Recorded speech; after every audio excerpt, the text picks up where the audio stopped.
মই য'ত হাত দি আছো এই অংশটো হৈছে জংঘা জয়দৌল জয়দৌল বুলি ক'লে কিবা এটা মনলৈ দুখো আহে বা জয়মতীৰ কথাটো মনলৈ আহে কাষতে আছে জয়সাগৰ পুখুৰী তাৰ পাছতে আছে জেৰেঙা পথাৰ অৰ্থাৎ স্মৃতিয়ে স্মৃতি জয়দৌল জেৰেঙা পথাৰ জয়মতীৰ স্মৃতি জয়সাগৰ 1696ত জয়দৌল নিৰ্মাণ কৰি উলিয়াইছিল। হাই হেল্ল' নমস্কাৰ, মোৰ প্ৰিয় অসমবাসী ৰাইজ পলাশৰং চেনেলৰ অন্য এটা ভিডিঅ'লৈ সকলোকে স্বাগতম জনাইছোঁ। বৰ্তমান মই আছোঁ শিৱসাগৰৰ জয়দৌলত। এয়া জয়দৌল, এইফালে আছে জয়সাগৰ পুখুৰী। এই বৃহৎ জয়সাগৰ পুখুৰী আছে, জয়সাগৰ পুখুৰী কাষতে এয়া আছে জয়দৌল। এই জয়দৌলৰ বিষয়ে আজি মই জানিবলৈ আহিছোঁ আৰু আপোনালোককো ভিডিঅ'ৰ জৰিয়তে জনাবলৈ আহিছোঁ। মোৰ লগত আছে মানস কলিতা দাদা, তেওঁ হৈছে টুৰিষ্ট গাইড, তেওঁৰ হিষ্ট্ৰীৰ বিষয়ে নলেজ আছে, তেওঁ এই কামটোৰ লগতে জড়িত হৈ থাকে। নমস্কাৰ, হয়, মানস কলিতা, ঘৰ শিৱসাগৰ, তাত কালুগাঁও খেমদৈ।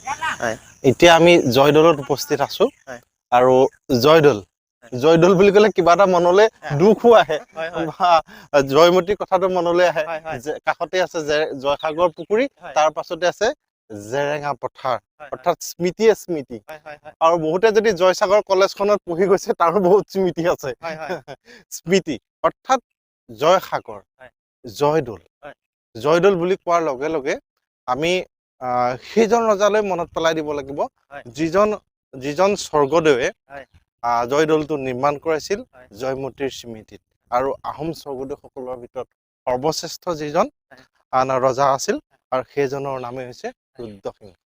প্ৰথম যিখিনি অংশ অৰ্থাৎ টিঙৰ যিখিনি অংশ দেখা পাই আছো এই অংশত আগতে কাঠৰ খুঁটা দি খেৰৰ ঘৰ আছিল আৰু এই অংশক নাটঘৰ বুলি কোৱা হয়। নাটঘৰৰ পাছত এই যিখিনি অংশ এইখিনি অন্তৰাল বুলি কোৱা হয়। অন্তৰালৰ পাছতে গা দৌলটো আছে, যিটো গা দৌল, এই যিটো গা দৌলটো এইটো গোটেইটো গা দৌলটো আছে আৰু এই গা দৌলৰ এই অংশবিলাকক পথালিকে থকা অংশক জংঘা বুলি কোৱা হয় আৰু জোঙা হৈ থকাবিলাকক অংগ শিখৰ বুলি কোৱা হয় আৰু এই যিটো আৰ্হি মৌবিন্যাস আৰ্হিৰ লগত মিল আছে আৰু এই যিটো অংশ এই অংশটো হৈছে সূৰ্য মন্দিৰ বুলি কোৱা হয়।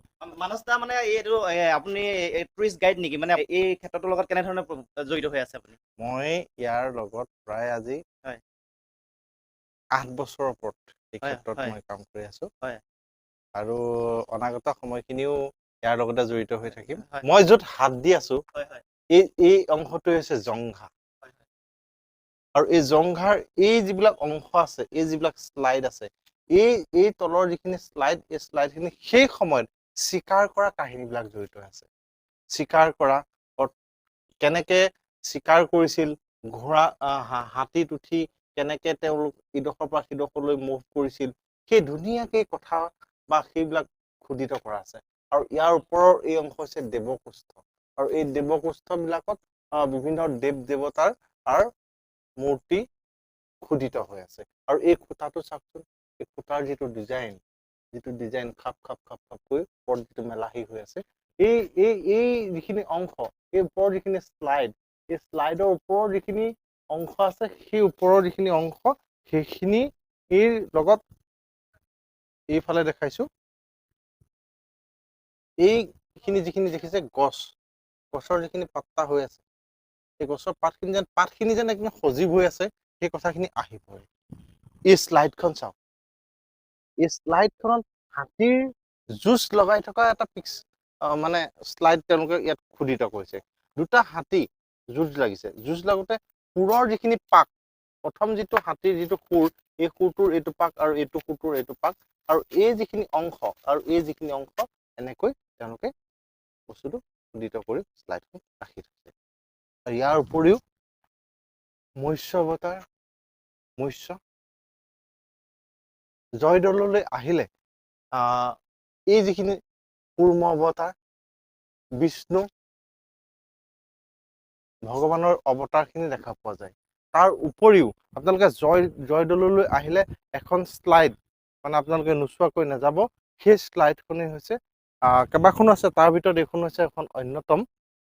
এই শ্লাইডখনত সেই সময়ত অৰ্থাৎ খুলীয়া বায়েন বা খোলৰ যিটো সত্ৰীয়া যিটো কালচাৰ 1696ত মানে দেখা পোৱা গৈছিল চাগে, সেইবিলাক বস্তু ইয়াত দিছেনে কেনেকৈ খোলটো লৈ গায়ন শৈলী বা তাল বা এনেকুৱা ধৰণৰ এই কথাবিলাক এই শ্লাইডখনত জড়িত হৈ আছে।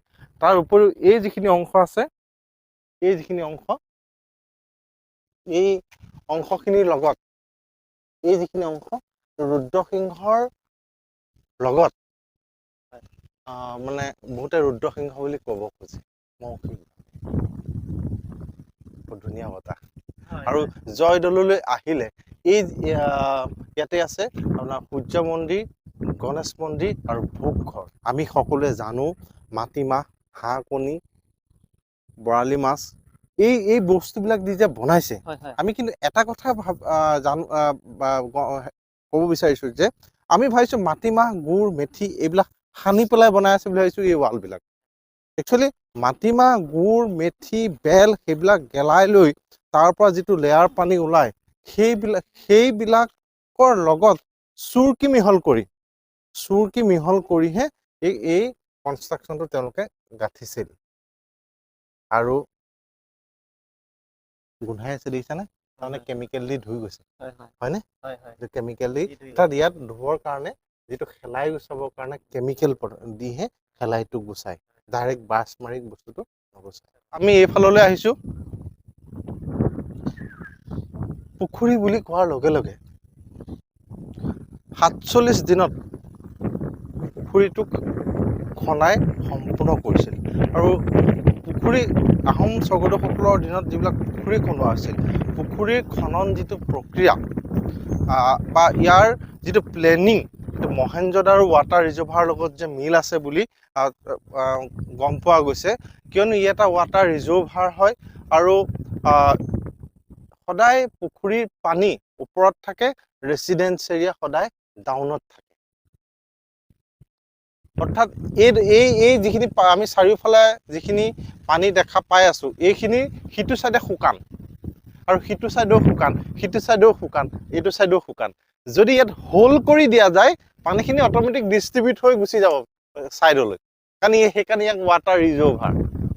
যি ট্ৰেডিশ্যনেল চিষ্টেমত তেওঁলোকে পুখুৰী খনাইছিল, য'ত নাগমাৰি আছে, য'ত নাগমাৰি মানে বুজিব লাগিব যে আণ্ডাৰগ্ৰাউণ্ড পানীৰ সংযোগ যিটো আহিলা, সেই আহিলা চেণ্টাৰ পইণ্টত থাকে আৰু সেই পইণ্টেদি পানীখিনি আহি থাকে।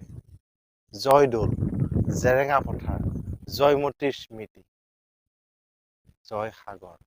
1696ত জয়দৌল নিৰ্মাণ কৰি উলিয়াইছিল।